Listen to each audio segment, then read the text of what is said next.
The champagne glass shattered against the marble floor as 300 wedding guests turned to stare at me. My sister Ashley stood frozen in her $1,000 dress, while my mother's face drained of color.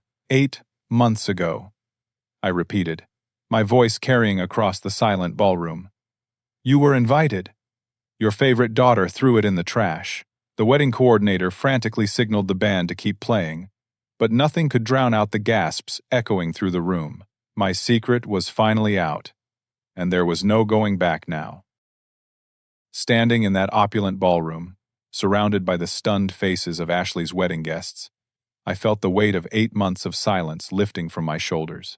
The crystal chandelier cast dancing shadows across the room as I began to tell them about the most beautiful and heartbreaking day of my life. It was a crisp October morning in Vermont, when Emily and I exchanged vows at the small stone chapel nestled in the mountains. The autumn leaves painted the landscape in brilliant reds and golds, creating a backdrop so stunning it looked like something from a postcard. We had chosen this intimate venue specifically because we wanted our wedding to be about love, not spectacle. I had spent weeks carefully handwriting invitations on cream-colored paper, using my best penmanship despite my dyslexia making the task challenging. Each envelope was addressed with care, each invitation personalized with a small note about how much it would mean to have that person there. For my parents, Patricia and Robert, I wrote about how I hoped this day could bring our family closer together. For Ashley, I mentioned how honored I would be to have my only sister witness this milestone. The invitations went out 6 weeks before the ceremony, giving everyone plenty of time to make arrangements. I even included a small map to the chapel and recommendations for nearby hotels. Knowing the 3-hour drive from our hometown might require an overnight stay, I wanted to make it as easy as possible for my family to be there. Emily and I had planned for 15 guests total. Her side of the chapel would hold her parents, Dr. Richard Coleman and Margaret, her brother Stephen, and her beloved grandmother Ruth. My side would welcome my parents, Ashley, my best friend Jake from high school, and my college roommate Marcus. It was going to be perfect in its simplicity. The morning of our wedding, I stood at the altar in my charcoal gray suit, checking my watch every few minutes. The ceremony was scheduled for 11 o'clock, and by 10:45, my family still hadn't arrived. I kept glancing toward the chapel doors, expecting to see my mother's familiar silhouette or hear my father's booming laugh. Emily looked radiant in her grandmother's vintage lace dress, altered to fit her perfectly. But I could see the concern in her green eyes as she noticed the empty pews on my side. Her grandmother, Ruth, a spunky 82-year-old with silver hair and a gentle smile, approached me just before the ceremony began. "Honey," she said, placing her weathered hand on my arm, "would you like me to walk you down the aisle? Every groom deserves someone special to give him away." I nearly broke down right there. This woman, who had only known me for 8 months, was offering to fill the role my own father had abandoned. I nodded, not trusting my voice to respond without cracking. As the small organ began playing the processional, I walked arm in arm with Ruth down the short aisle. The chapel was beautiful, with sunlight streaming through stained glass windows, but all I could focus on were those empty seats where my family should have been sitting. Jake squeezed my shoulder as I passed his row, and Marcus gave me an encouraging nod, but it wasn't the same. Emily's father performed the ceremony, having been ordained online specifically for our wedding. His words about family and commitment felt both beautiful and painful, knowing that half of my family had chosen not to witness these vows. When Emily and I kissed as husband and wife, the small gathering erupted in cheers, but I couldn't shake the hollow feeling in my chest. During the reception at a nearby inn, I kept checking my phone. No missed calls, no text messages, no explanations. It was as if my family had simply vanished from existence. Margaret Coleman spent extra time with me, making sure I felt included in their family conversations. Stephen regaled us with funny stories from his and Emily's childhood, trying to keep the mood light. But it was Ruth who truly saved that day. During the father-daughter dance, she tapped Emily on the shoulder and asked if she could borrow the groom. As we swayed to the music, she told me stories about her late husband and how family sometimes disappoints us. But love always finds a way. "You married into a good family today, Bertram," she whispered. "We'll take care of you." Now, standing in Ashley's elaborate reception hall 8 months later, I pulled out my phone and showed the shocked wedding guests the digital copies of those carefully crafted invitations. The room fell silent as I scrolled through my email, displaying the delivery confirmations for each one. I used a courier service, I explained, my voice steady despite the tremor of emotion beneath it. Every invitation was hand-delivered and required a signature upon receipt. My mother Patricia stepped forward, her face pale beneath her carefully applied makeup. "Bertram, sweetheart, I never received anything. There must be some mistake." "No mistake, Mom." I tapped the screen, enlarging the signature confirmation. "Look at this signature. Delivered to our family address on September 15th. Signed for by A. Thompson." Ashley's maiden name had been Thompson. My sister's elegant signature was clearly visible on the electronic receipt. Uncle Tom, my father's brother, pushed through the crowd to get a closer look. His weathered face, tanned from years of working construction like me, studied the screen with growing disbelief. "That's Ashley's signature. All right. I've seen it on enough birthday cards over the years." Aunt Carol, his wife, gasped and covered her mouth with her hands. "Ashley, honey, what is this about?" My sister stood frozen in her elaborate white gown, the color draining from her face as effectively as if someone had pulled a plug. The beading on her dress caught the light as she trembled, but she said nothing. I continued scrolling through my phone, showing receipt after receipt. Dad's invitation, delivered and signed for by A. Thompson. Uncle Tom's invitation, same signature. Aunt Carol's, Cousin Mike's, Great Aunt Helen's. Each name I read felt like a small victory, a piece of evidence in a case I never thought I'd have to make. Every single invitation sent to a family member was intercepted and signed for by my sister, I announced to the room. While Emily and I were wondering why no one showed up to our wedding, Ashley was collecting our invitations like they were junk mail. The murmur of shocked conversations began to fill the ballroom. I could see people pulling out their phones, some likely recording this unexpected drama. Ashley's new husband, Bradley, looked confused and concerned, placing his hand on her shoulder. "Ashley," he said quietly, "what's going on here?" But my sister remained silent, her blue eyes wide with what looked like pure panic. For the first time in my life, I had caught the golden child in an act she couldn't explain away. "I waited for you," I continued, my voice growing stronger. "All of you. I stood at that altar wondering if I had done something wrong, if I wasn't worth the 3-hour drive, if my own family didn't think my marriage was important enough to witness." Emily appeared at my side, her hand slipping into mine. She was wearing a simple blue dress, nothing fancy, but she looked more beautiful to me than any bride in any elaborate gown ever could. Her presence gave me the strength to continue. "This is my wife," I said to the room, my voice filled with pride. "Emily Coleman. We've been married for 8 months, and it's been the happiest 8 months of my life. No thanks to any of you." The silence that followed was deafening. 300 people in formal wear, surrounded by $10,000 worth of flowers and 5 tiers of custom wedding cake, all staring at a construction worker in a rented suit who had just blown up their perfect evening. And I was just getting started. Ashley finally found her voice, but it came out as a strangled whisper that somehow carried across the silent ballroom. "I can explain," she said, her hands twisting the fabric of her wedding dress. "You don't understand the whole situation." "Then explain it," I said, my voice calm but firm. "Explain to everyone here why you decided my wedding wasn't worth attending." She glanced around the room, seeing 300 pairs of eyes fixed on her. Some were family friends who had known us since childhood. Others were Bradley's relatives, meeting our family for the first time. Her perfect wedding was turning into a courtroom, and she was the defendant. "It's complicated," Ashley began, her voice growing stronger as she found her footing.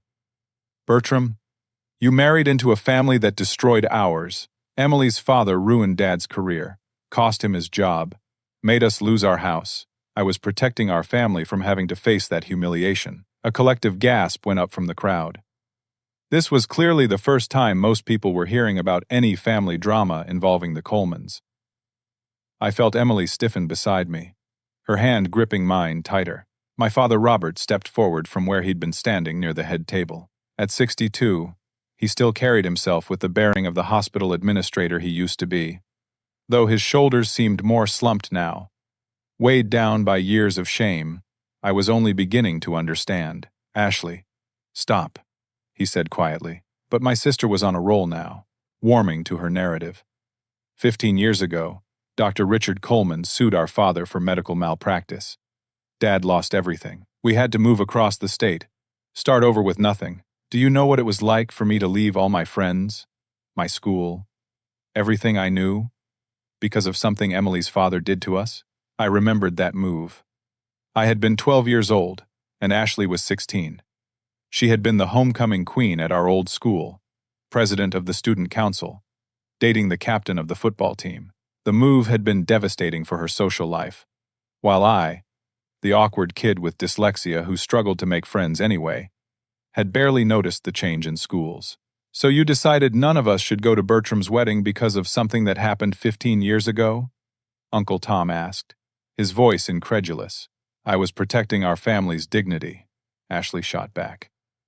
How could we sit there celebrating while Emily's father was in the same room? The man who destroyed us, Patricia, my mother, stepped closer to Ashley, her face a mixture of confusion and growing anger. You made that decision for all of us, without even asking? You would have said we should go anyway, Ashley said, her voice taking on a petulant tone I remembered from our childhood arguments.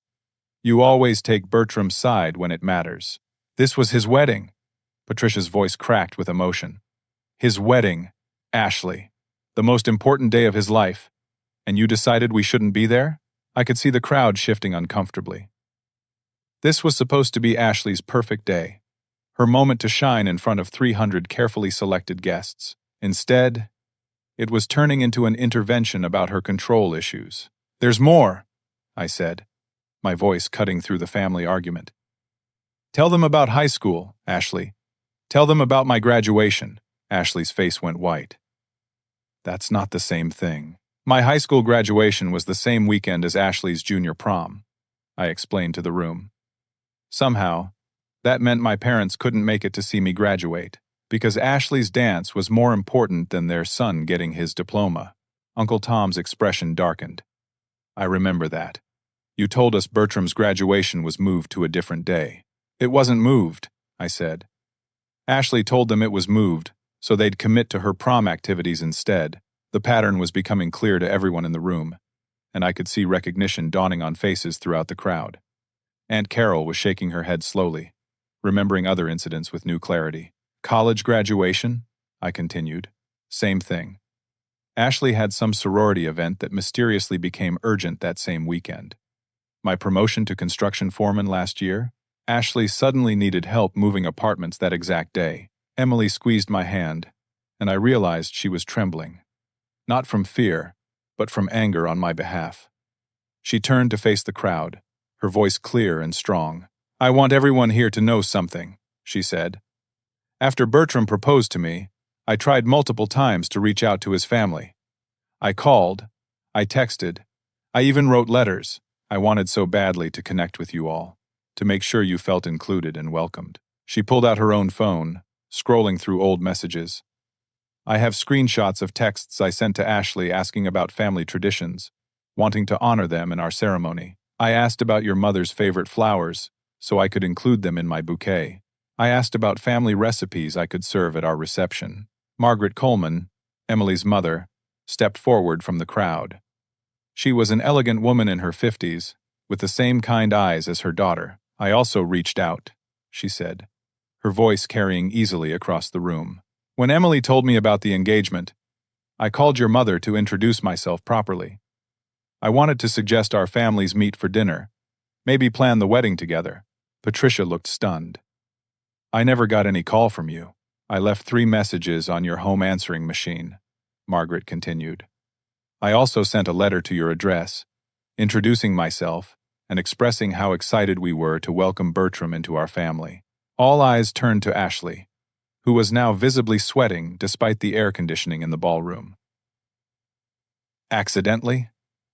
Bradley, her new husband, spoke for the first time since this all began. He was a tall, lean man, with dark hair, and kind eyes that were now filled with confusion and growing concern. "Ashley, what's going on here?" That's when Emily's father stepped forward.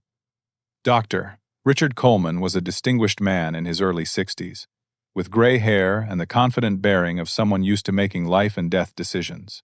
When he spoke, his voice carried the authority of someone accustomed to being listened to. "I think it's time everyone knew the truth about what happened 15 years ago," he said, his eyes fixed on my father. "Robert, I haven't seen you since the hospital board hearing. I recognize you immediately." My father's face went ashen. "Dr. Coleman, for the record," Dr. Coleman continued, addressing the room, "I never sued Robert Thompson for malpractice. That's not what happened at all." The ballroom fell so silent, you could hear the soft jazz music playing in the adjacent cocktail lounge. "What I did," Dr. Coleman said, his voice steady and clear, "was report financial irregularities I discovered in the hospital's charity fund. Robert was the administrator in charge of that fund, and money was disappearing. A lot of money. Money that was supposed to help uninsured patients get the care they needed." The words hit the room like a physical blow. Several people gasped, and I saw Bradley take a step back from Ashley, his face registering shock. "Robert wasn't fired for malpractice," Dr. Coleman continued. "He was fired for embezzling from a charity fund that was supposed to help sick children. I reported it because it was the right thing to do, but I've carried guilt about it ever since. Wondering if there was another way to handle the situation, I stared at my father, feeling like I was seeing him clearly for the first time in my life. All those years of hearing about how the evil Dr. Coleman had destroyed our family with a frivolous lawsuit. And the truth was that my father had stolen money from sick children. "Dad?" I said quietly. Robert's shoulders sagged, and he suddenly looked older than his 62 years. "It's true," he whispered. "All of it. I took the money. I was gambling, had gotten in deep with some bad people, and I thought I could pay it back before anyone noticed." The room erupted in shocked murmurs, but Robert continued speaking. "Ashley found out about it when she was 16, he said, his voice barely audible. "She overheard me talking to a lawyer about my options. She's known the truth all along." All eyes turned back to Ashley, who was now backed against the head table. Her elaborate wedding dress spread around her like a white puddle. Her carefully applied makeup was starting to run as perspiration beaded on her forehead. "I was protecting our family," she said desperately. "If people knew the truth, it would destroy us. I was 16 years old, and I was trying to hold our family together. By lying to everyone?" Uncle Tom's voice was filled with disgust. "By making up stories about malpractice suits and evil doctors? By making sure Bertram never got close to anyone who knew the truth," I said, the pieces finally falling into place. "That's why you sabotaged my relationship with Emily's family. Not because of some lawsuit, but because her father knows what really happened." Ashley's face crumpled, and for a moment, she looked like the scared 16-year-old girl who had discovered her father's terrible secret. But then her expression hardened again, taking on the manipulative look I was starting to recognize. "I did what I had to do," she said firmly. "Someone had to protect this family's reputation. Someone had to think about our future." "Whose future?" Bradley asked, his voice quiet but intense. "Ashley, what else haven't you told me?" And that's when the real bombshell dropped.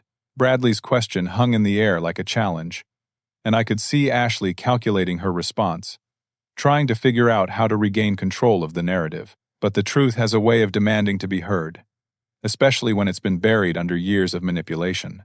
My father cleared his throat, drawing everyone's attention. His confession had clearly lifted a weight from his shoulders, but what he said next would shatter any remaining illusions about Ashley's motivations. "There's something else everyone should know," Robert said, his voice gaining strength now that the truth was finally coming out. "Ashley didn't just find out about the embezzlement and keep it secret. She used it against me." The ballroom seemed to shrink around us as 300 people leaned forward, straining to hear every word. "For the past 15 years, my father continued, every time I tried to stand up for Bertram, every time I questioned Ashley's version of events, or wanted to reach out to him, she would remind me that she knew about the money. She would threaten to tell everyone what I had done if I didn't go along with her decisions." The words hit me like a physical blow. I had spent my entire adult life thinking my parents simply preferred Ashley, that they loved her more, that I wasn't worth their time or attention. The truth was so much worse. Ashley had been systematically manipulating our family dynamics, using blackmail. Every missed graduation, every skipped celebration, every time we chose Ashley's events over Bertram's achievements, Patricia said, her voice breaking as the realization dawned on her. You were making those decisions under threat. I was a coward, Robert admitted, tears streaming down his face. I should have told the truth years ago, faced the consequences of what I did. Instead, I let my daughter manipulate all of us because I was too ashamed and scared to take responsibility for my actions. I thought back to my high school years with new understanding. The hurt I felt when my parents missed my graduation wasn't just about their absence. It was about Ashley's calculated cruelty, her deliberate sabotage of my relationship with them. She had been pulling the strings all along, choreographing my isolation and their guilt. Tell them about the college applications, Patricia said suddenly, her voice filled with growing horror as more memories surfaced. What college applications? I asked.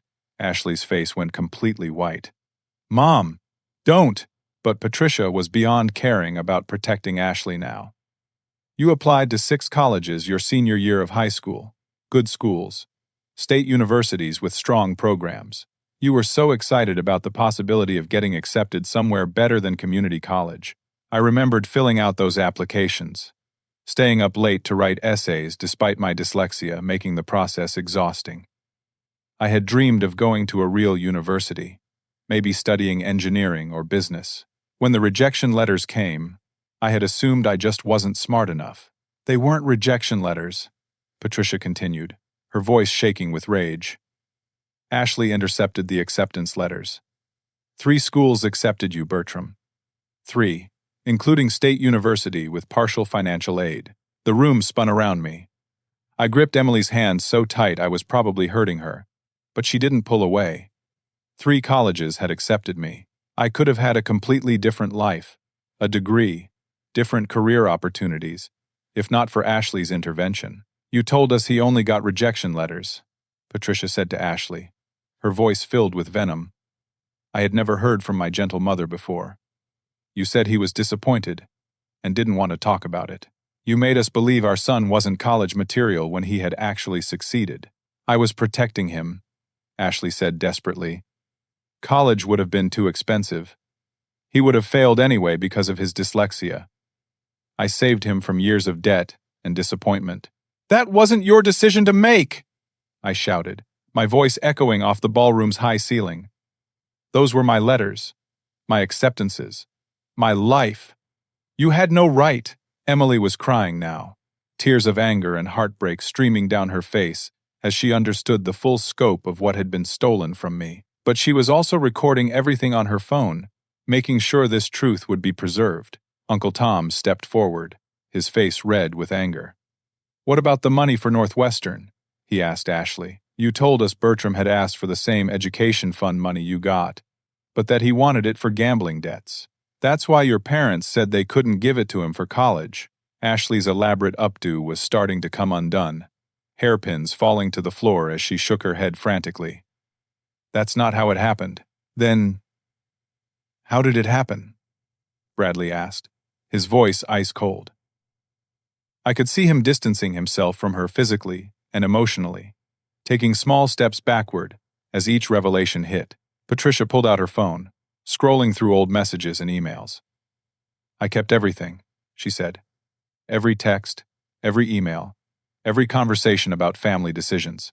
Ashley, you told us Bertram had asked for $20,000 to pay off gambling debts he'd run up in community college. She showed her phone screen to the crowd, displaying a long text chain from 4 years earlier. You said you were worried about him, that he had a problem, that giving him money would only enable his addiction. I stared at the messages in disbelief. The lies were so detailed, so convincing. Ashley had painted a picture of me as an irresponsible young man with gambling problems and poor decision-making skills. Meanwhile, she had been awarded the full education fund for Northwestern, graduating debt-free, while I worked construction jobs to pay for community college classes one at a time. I never asked for money, I said to the room. I never gambled.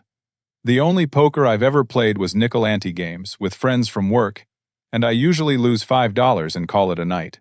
Dr. Coleman stepped forward again, his medical training clearly helping him process this complex family trauma. Ashley, he said gently, what you've described is a pattern of systematic manipulation and control. You've been orchestrating your family's relationships for 15 years. I was protecting them, Ashley screamed, her composure finally cracking completely. Someone had to make the hard decisions. Someone had to think about what was best for everyone. What was best for everyone, or what was best for you? Emily asked quietly. The question hung in the air as Ashley struggled to respond. Around the ballroom, wedding guests were exchanging uncomfortable glances. Some were taking photos and videos. Others were whispering among themselves. This was supposed to be a celebration, but it had become an intervention. That's when Stephen Coleman, Emily's brother and a private investigator, stepped forward with a manila folder in his hands. Actually, Stephen said, his voice calm and professional, I think there are some other things Ashley needs to explain to her new husband. Bradley turned to look at Stephen with desperate hope, as if finally someone might have answers that could make sense of this nightmare. Stephen opened the folder and pulled out several printed documents. When Emily and Bertram got engaged, I did what any protective brother would do. I ran a background check on my sister's future in-laws. What I found was interesting. He held up the first document. Bradley, did you know that Ashley's college roommate filed a harassment complaint against her their sophomore year at Northwestern? Bradley shook his head, looking sick. The roommate claimed Ashley was intercepting her mail, blocking her phone calls, and spreading rumors about her to their mutual friends. The girl ended up transferring to another school. Stephen pulled out another document. Then there's her employment record, 3 jobs in the past 5 years, and at 2 of them, coworkers filed complaints about Ashley sabotaging their projects and taking credit for their work. Ashley was backed against the head table now, her wedding dress flowing around her like she was drowning in white satin. You investigated me? She whispered. I investigated my sister's future family, Stephen corrected. What I found was a pattern of manipulation, control, and sabotage that goes back to her teenage years. Bradley, did Ashley ever mention that your best friend Mark stopped talking to you after your engagement? Bradley nodded slowly. She said he was jealous of our relationship, that he had feelings for her and couldn't handle seeing us together. Stephen pulled out his phone and showed Bradley a screenshot of text messages. These are messages from Mark to Emily, asking if she knew why Ashley had told him you were cheating on her with a coworker. He confronted you about it. You got angry because it wasn't true, and he assumed your reaction was guilt. Bradley's face went through a series of expressions as he processed this information.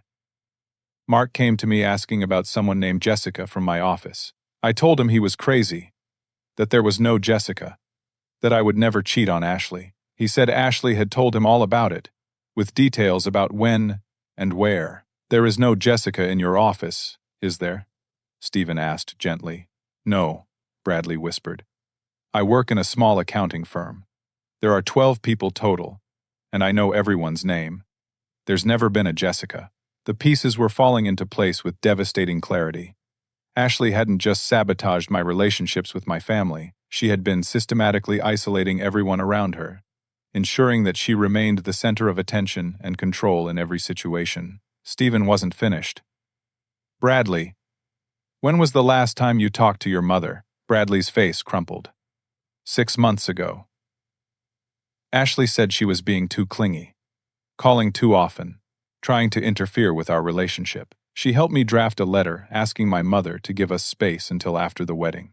Your mother has been calling Emily, Stephen said softly. She's been trying to reach you through our family because Ashley blocked her number on your phone. Your mother has cancer, Bradley.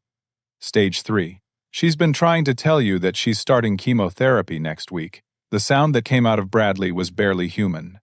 It was the cry of a man realizing that he had been systematically cut off from his dying mother by the woman he had just married 6 hours earlier. All eyes turned to Ashley, who was now sobbing uncontrollably, her makeup completely ruined, her perfect wedding dress wrinkled and stained with tears.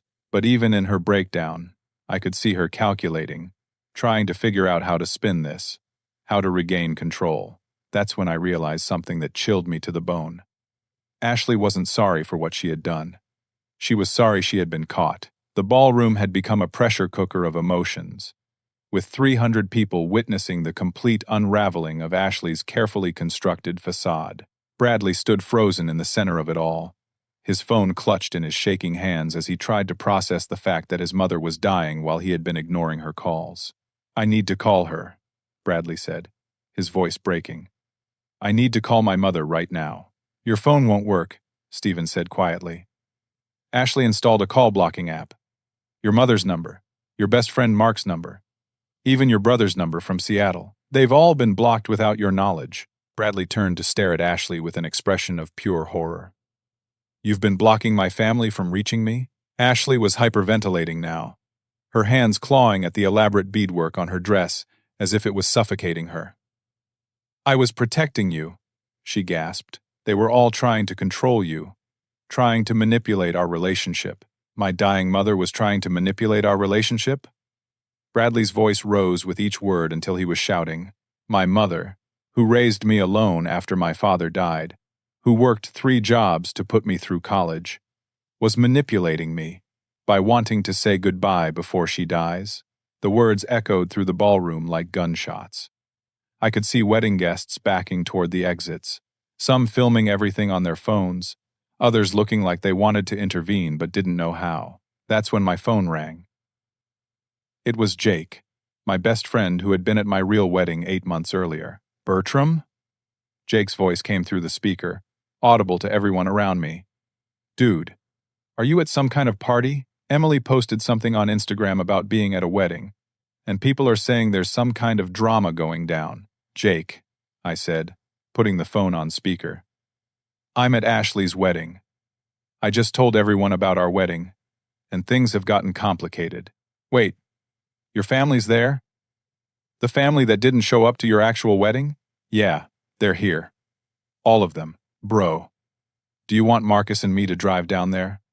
We're only about an hour away, and if you need backup dealing with those people, we've got your back." The offer brought tears to my eyes. Jake and Marcus, 2 friends who had been there for me when my own family wasn't, were ready to drop everything and drive an hour to support me in this confrontation. "Actually," I said, looking around the ballroom, "that would be great. There are some people here who need to understand what a real family looks like." I hung up and turned back to the crowd. "Those are my real friends," I announced. "The ones who showed up when it mattered. The ones who didn't let anyone intercept their invitations." Ashley was still sobbing, but now Bradley was backing away from her as if she was dangerous.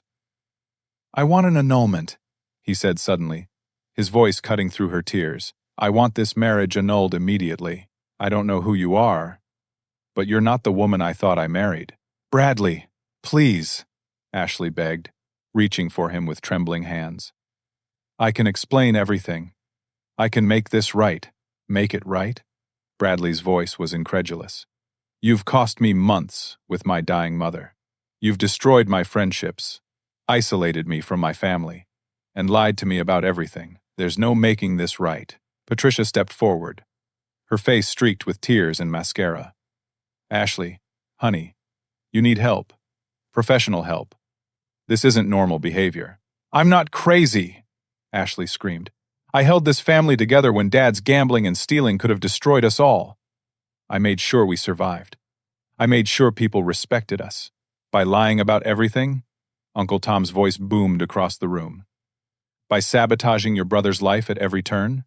By stealing his mail and intercepting his opportunities?" "Bertram would have failed anyway," Ashley shot back, her desperation making her cruel. "He has dyslexia. He's not smart enough for real college, not ambitious enough for a career that matters.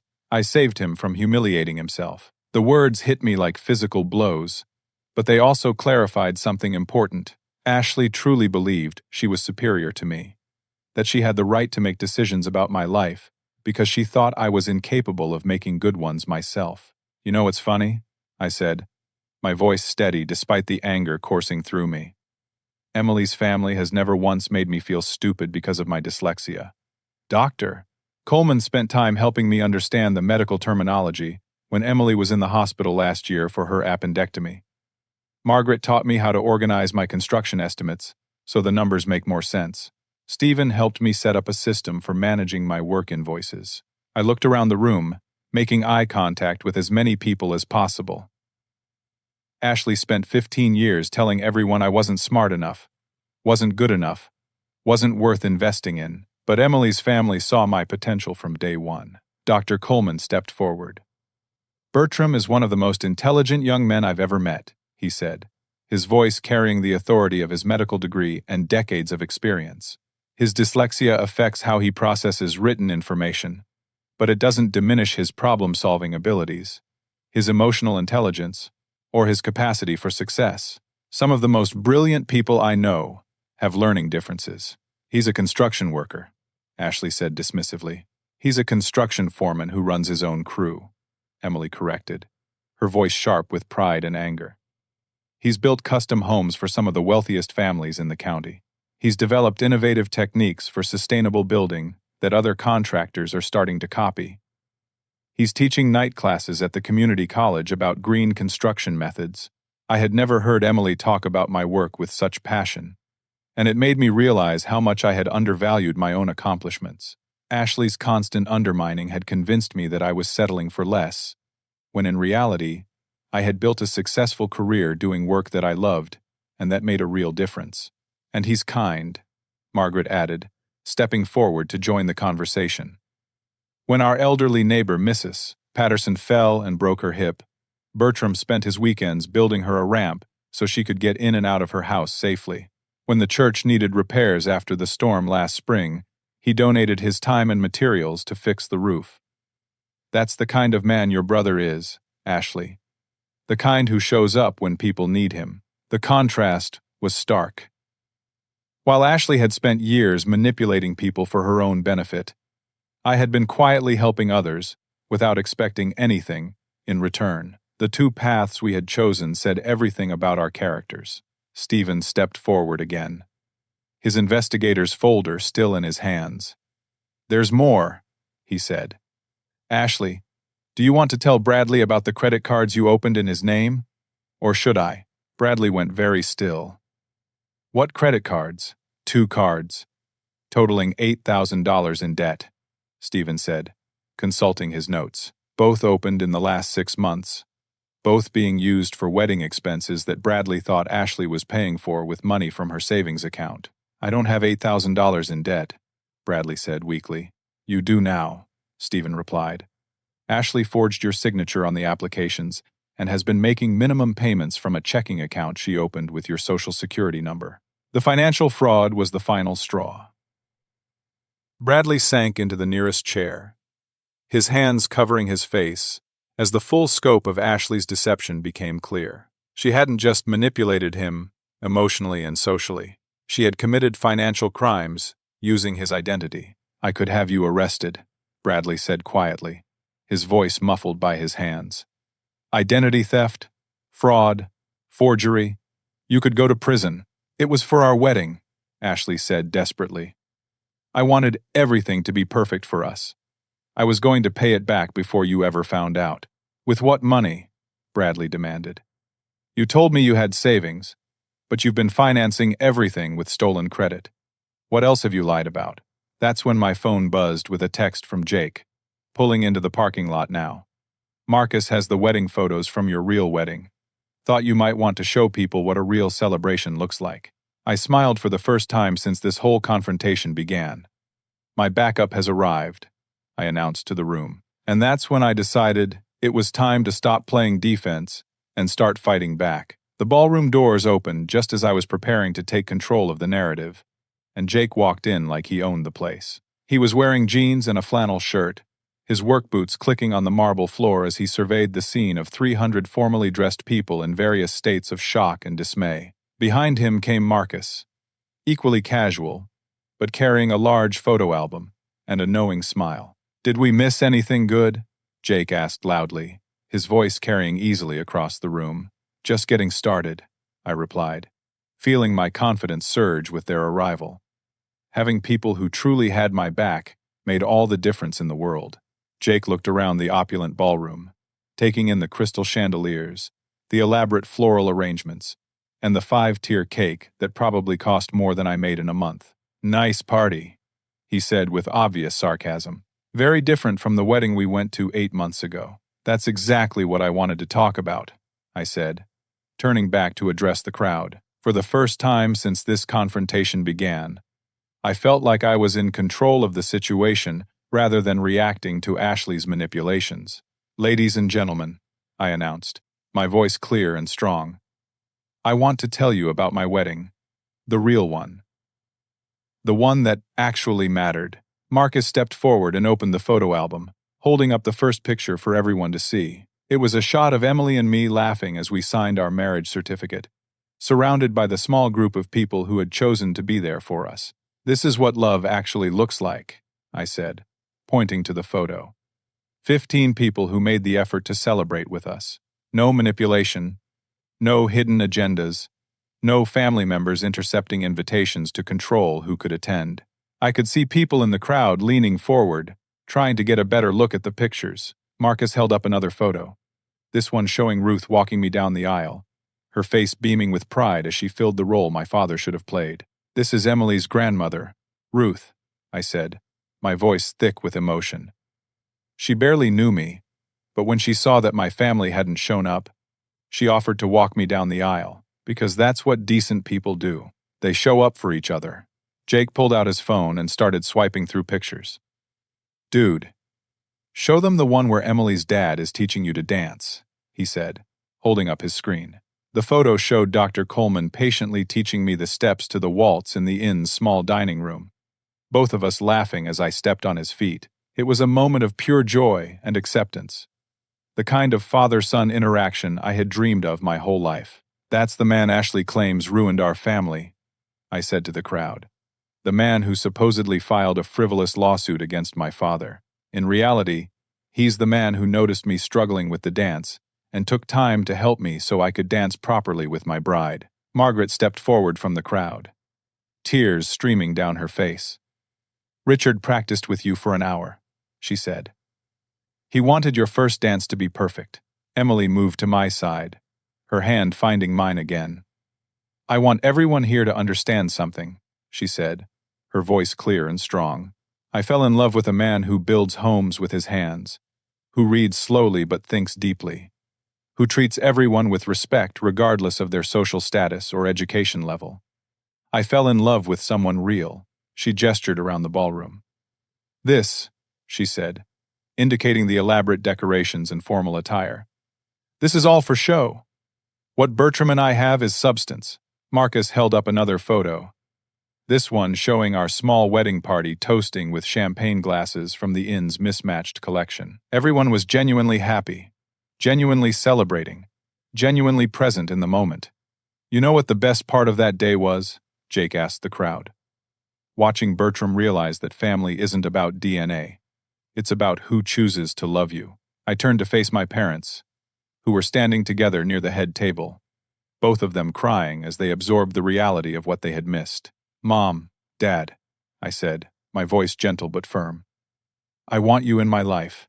I want you to meet your daughter-in-law properly, to see the home Emily and I have built together, to be part of our future. But that can only happen if you're willing to acknowledge what happened here and commit to changing it." Patricia stepped forward, her mascara completely ruined but her eyes clearer than I had seen them in years. "Bertram, I am so sorry," she said. "I have failed you as a mother in ways I'm only beginning to understand." "I'm sorry too, son," Robert added, his voice heavy with shame and regret. "I let my own cowardice and guilt allow Ashley to manipulate all of us. I should have confessed my mistakes 15 years ago instead of letting them be used as weapons against our family." I could see genuine remorse in their faces, the kind of recognition that comes when people finally understand the scope of their mistakes. It gave me hope that real change might be possible, but I wasn't finished yet. I turned to address the entire room, my voice growing stronger as I spoke. "For 15 years, I've been told I'm not smart enough, not ambitious enough, not worthy of the same opportunities and support given to my sister," I said. "I believed it for a long time. I thought maybe I was the problem. Maybe I wasn't trying hard enough. Maybe I didn't deserve better. Marcus held up a photo of me in my work gear, standing in front of a custom home I had designed and built for a young family. "This is what Bertram built last year," he announced, "a net-zero energy home that produces more power than it uses. The design has been featured in 3 construction magazines. He's also started a scholarship fund," Jake added, pulling out his own phone. "Show them the letter, man."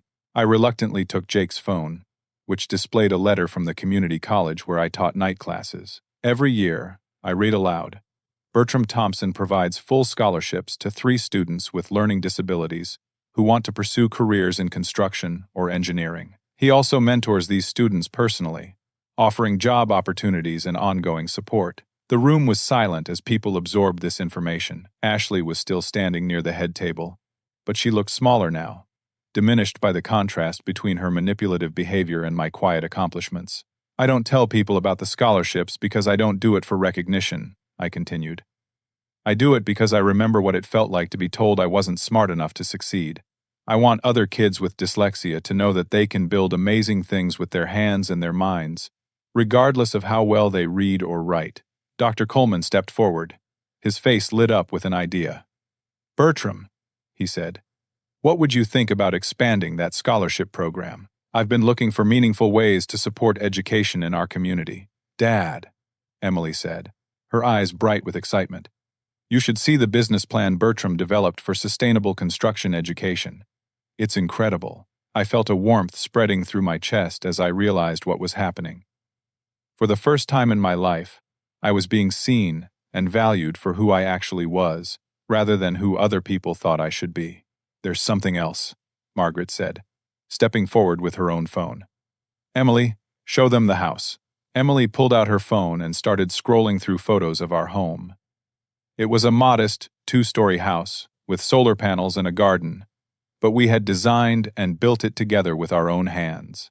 "We did most of the work ourselves," Emily explained as she showed the pictures. "Bertram taught me carpentry, plumbing, electrical work.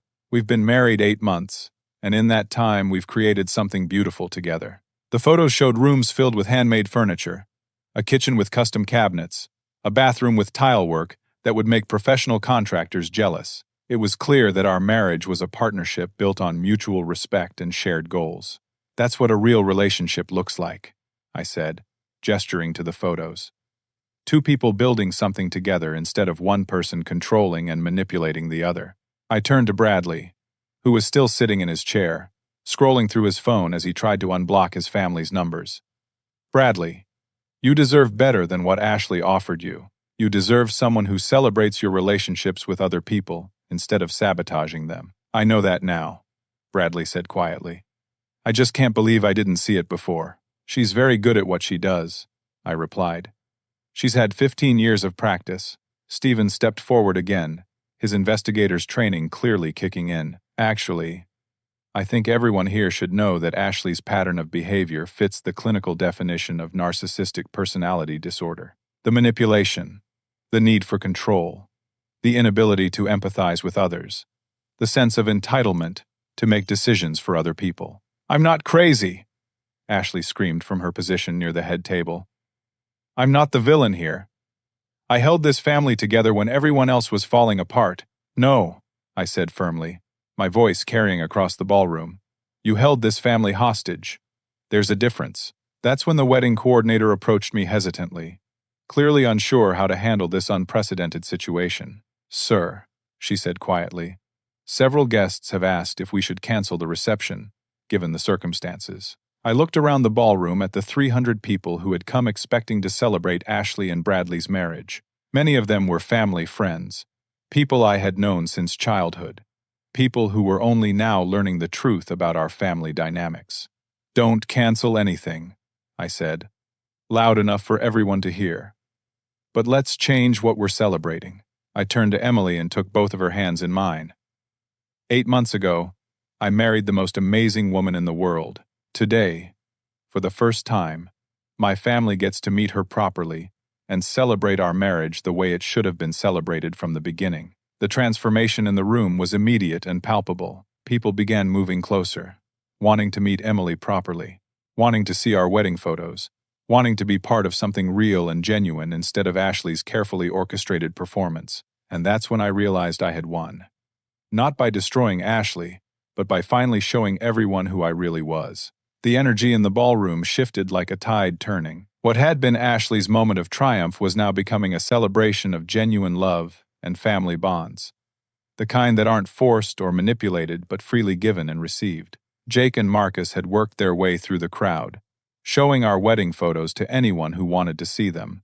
I could hear conversations starting up around the room as people began to understand the difference between the elaborate production we were standing in and the intimate, heartfelt ceremony Emily and I had shared.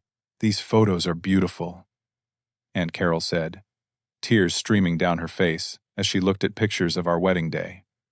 "Bertram, you look so happy." "I was happy," I replied. "Even though my family wasn't there, I was marrying the woman I love, and that was enough." Uncle Tom clapped me on the shoulder with his calloused hand, and I could see the regret in his weathered face.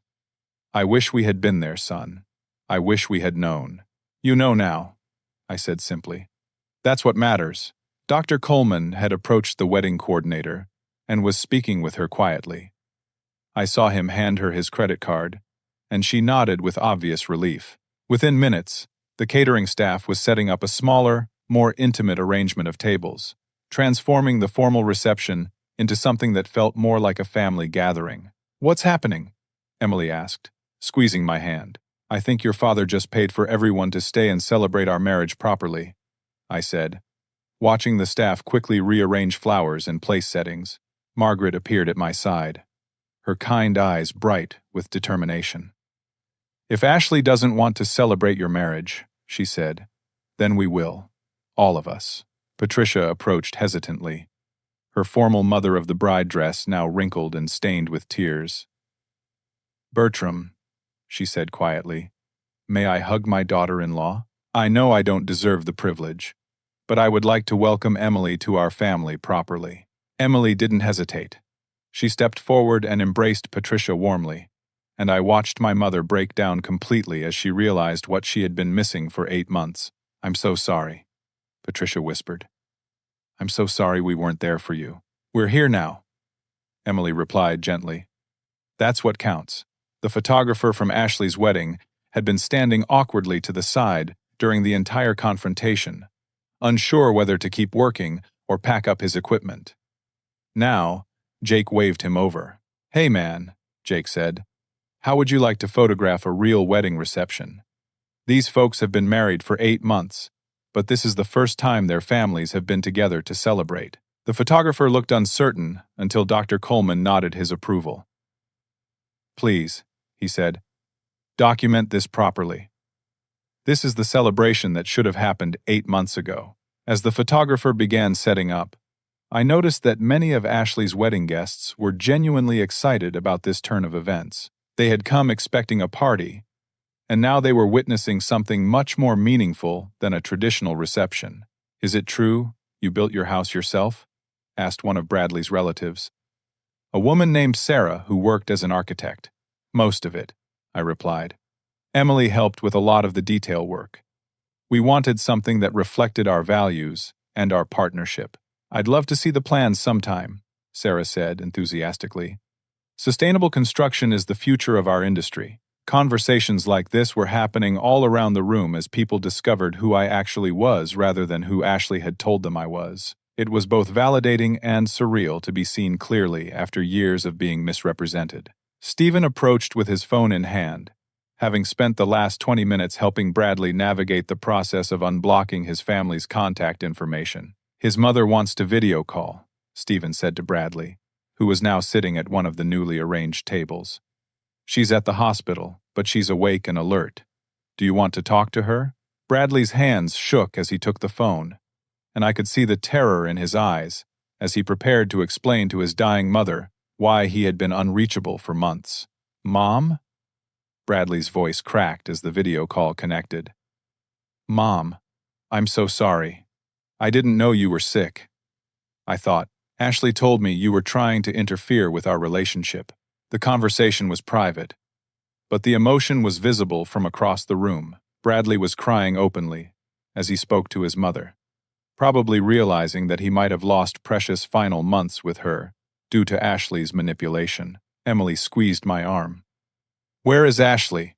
she asked quietly. I looked around the ballroom and realized my sister had vanished. The last time I had seen her, she was standing near the head table, but now there was no sign of her elaborate white dress anywhere in the room. "She left," Margaret said, having overheard Emily's question. "About 10 minutes ago. She walked out through the kitchen exit with her purse and car keys. What about her belongings?" "Her wedding dress cost thousands of dollars," Patricia said, her instinctive concern for Ashley warring with her growing understanding of what her daughter had done. "Material things," Uncle Tom said firmly. "Ashley's dress and flowers and fancy decorations don't matter. This matters." He gestured around the room, where people were genuinely connecting and celebrating. Marcus had convinced the band to play something more appropriate for the occasion, and now, soft acoustic music filled the ballroom instead of the formal classical pieces that had been playing earlier. Several couples were dancing, including Margaret and Dr. Coleman, who were swaying together near what had been Ashley's wedding cake. "Would you like to dance with your wife?" Emily asked, extending her hand to me with a smile that could have powered the entire building. "I would love nothing more," I replied, leading her onto the makeshift dance floor. As we moved together to the gentle music, I could see our combined families watching us with expressions of joy and approval. Patricia was dancing with Robert, perhaps for the first time in years. Jake was teaching Aunt Carol some complicated steps he had learned at a friend's wedding last summer. Stephen and Bradley were deep in conversation, with Stephen clearly offering support and resources for dealing with Ashley's financial fraud. "How do you feel?" Emily asked as we swayed together. "Free," I said without hesitation.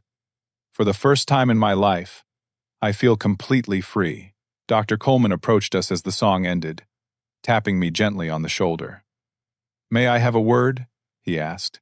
We stepped aside, and he pulled out his phone, scrolling through his contacts. "I've been thinking about your scholarship program," he said. "I'd like to propose something bigger. What would you think about establishing a foundation for students with learning disabilities who want to pursue careers in construction, engineering, or medicine?" "That sounds incredible," I replied. "But I don't have the resources for something that large." "I do," Dr. Coleman said simply. "I've been looking for a meaningful way to give back to the community, and after hearing about your work tonight, I think this could be perfect. Would you be interested in being the director?" The offer was so unexpected and generous that I couldn't speak for a moment. Emily grabbed my arm, her eyes wide with excitement. "Dad," she said, "are you serious?" "Completely serious," Dr. Coleman replied.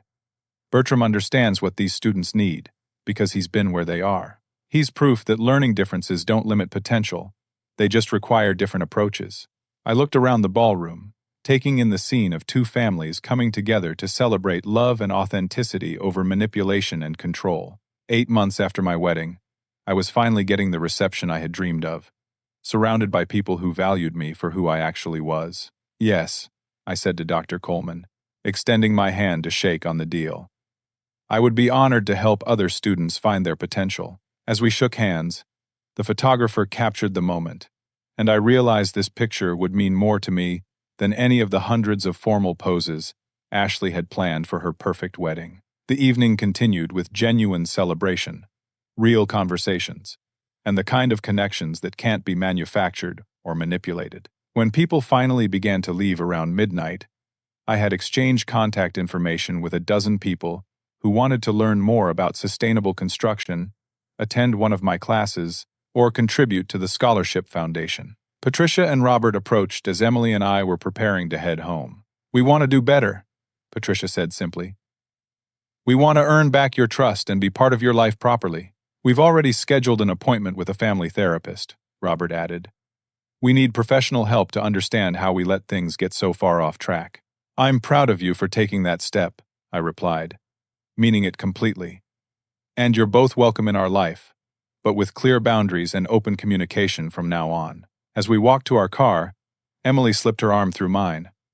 "So," she said with a grin, "how was your sister's wedding?" "Best wedding I've ever been to," I replied, pulling her close. Except for our actual wedding. Of course. Of course, she agreed, laughing as we drove home to the house we had built together with our own hands and our shared dreams. Behind us, Ashley's perfect ballroom sat empty except for the cleanup crew. But ahead of us was a future filled with genuine relationships, meaningful work, and the kind of love that can't be intercepted, manipulated, or thrown away. 3 months later, I stood in the backyard of our home, measuring lumber for what would become our baby's nursery. Emily sat on the porch steps, one hand resting on her growing belly, the other holding a cup of herbal tea as she watched me work. "Are you sure you don't want to just buy a crib like normal people?" she asked, laughing as I carefully marked each piece of wood. "This baby is getting a handmade crib built by their father," I replied, looking up from my measurements. "Something they can pass down to their own children someday." The past 3 months had brought changes I never could have imagined. Patricia and Robert had kept their word about family therapy, attending sessions twice a week, and working hard to understand how they had enabled Ashley's manipulation for so many years. The progress was slow but real, and for the first time in my adult life, I felt like I had actual parents, rather than people who happened to share my DNA. Dr. Coleman and I had officially established the Thompson-Coleman Foundation for Learning Differences, providing scholarships and mentorship opportunities for students pursuing careers in construction, engineering, and medicine. Our first class of 12 students had started their programs in January, and seeing their excitement and determination reminded me daily why this work mattered. Ashley had left town the night of her wedding, and hadn't been heard from since. She had withdrawn the remaining money from her bank accounts, left her apartment, and simply disappeared. Bradley's annulment had gone through without contest, and he had moved back home to spend his mother's final weeks with her. His mother passed peacefully in February, surrounded by family, and Bradley had sent us a heartfelt thank you card for helping him reconnect with her before it was too late. "Mail's here," Emily called from the porch, waving an envelope that looked different from our usual bills and advertisements.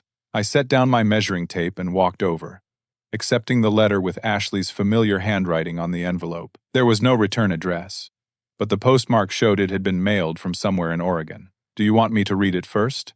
Emily asked, seeing my hesitation. "No," I said, carefully opening the envelope. "I need to see what she has to say."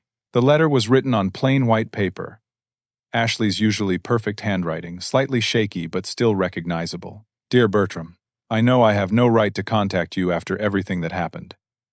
I know you probably don't want to hear from me, and I understand if you throw this letter away without reading it. I'm in therapy now. Real therapy. Not just someone to complain to about how unfair life is. My therapist says I have something called narcissistic personality disorder, which means I've spent my whole life believing that my needs and wants were more important than other people's feelings or rights. She says, what I did to you wasn't just mean or selfish. She says it was abuse, systematic, long-term emotional abuse, designed to keep you small so I could feel big. Writing those words makes me sick to my stomach. But I need to face what I really am. I stole your college acceptances. I intercepted your wedding invitations. I sabotaged your relationships with our parents, using Dad's secret as a weapon. I convinced everyone you were irresponsible and unsuccessful so they wouldn't see how capable and good you actually are. I did all of this because I was terrified that if people saw you clearly, they would realize you were better than me. You were always better than me, Bertram. You were kinder, more honest, more hardworking. You helped people without expecting anything in return, while I manipulated people to get what I wanted. You built things that last while I destroyed relationships for temporary advantages. I know saying sorry doesn't fix anything. I know an apology doesn't give you back the college opportunities I stole, or the family moments I sabotaged. But I need you to know that I understand what I did was wrong, and I'm working every day to become someone who would never hurt another person the way I hurt you. I'm not asking for forgiveness because I don't deserve it. I'm not asking for contact because I haven't earned the right to be in your life. I just wanted you to know that you were right about everything, and I'm sorry it took destroying my own life for me to finally see the truth. I heard from Aunt Carol that you and Emily are expecting a baby. Your child is lucky to have you as a father. You'll teach them to be strong and kind, the way I should have learned from watching you all those years. Be happy, Bertram. You deserve all the love and success in the world. Ashley. I read the letter twice, feeling a complicated mixture of emotions. There was relief that Ashley finally understood what she had done, sadness for the years we had lost, and hope that she might actually change. Emily had been reading over my shoulder, and when I finished, she reached for my hand. "How do you feel?" she asked gently. "Sad," I said honestly. Sad for the sister I could have had, and sad for all the time we wasted on lies and manipulation instead of building a real relationship. But also relieved? Yeah, I admitted.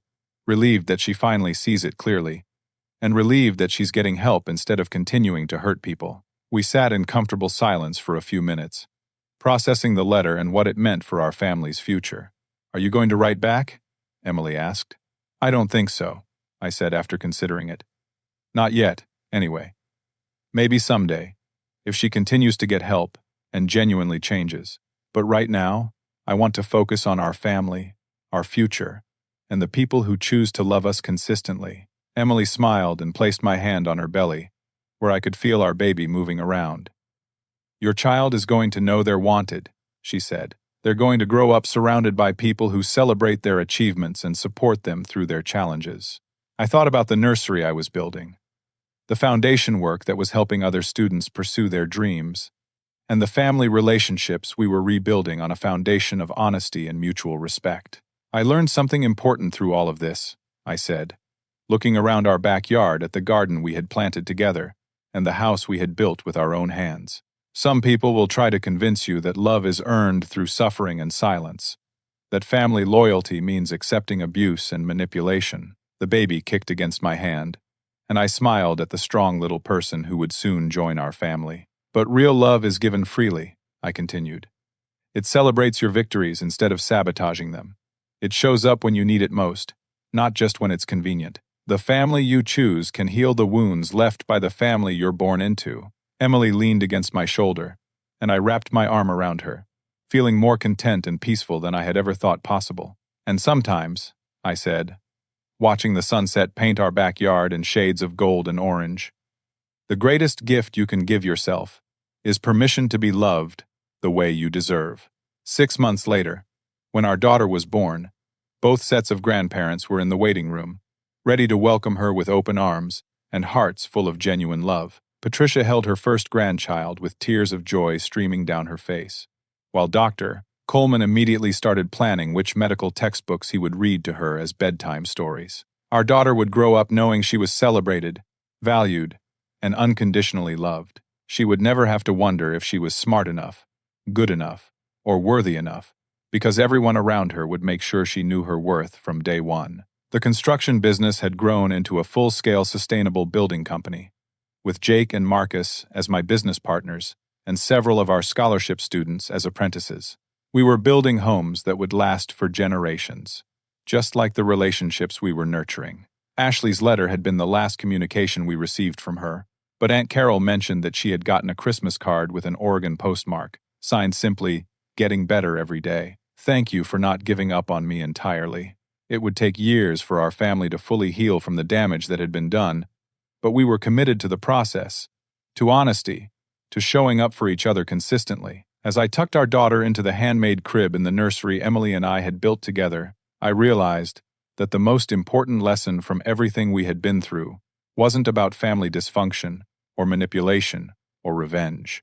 It was about the power of choosing love over fear, truth over convenience, and authentic relationships over perfect appearances. Our daughter stirred in her sleep, and I whispered a promise that she would never have to choose between being loved and being herself.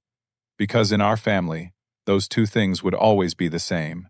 Have you ever had to set boundaries with family members who were trying to control your life?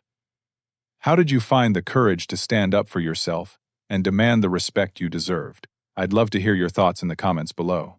If this story resonated with you, please consider liking this video and sharing it with someone who might need to hear about the difference between real family love and toxic manipulation. Your support helps me continue creating content about authentic relationships and personal growth. Don't forget to subscribe for more stories about overcoming family challenges and building the life you truly deserve. Thank you for taking this journey with me.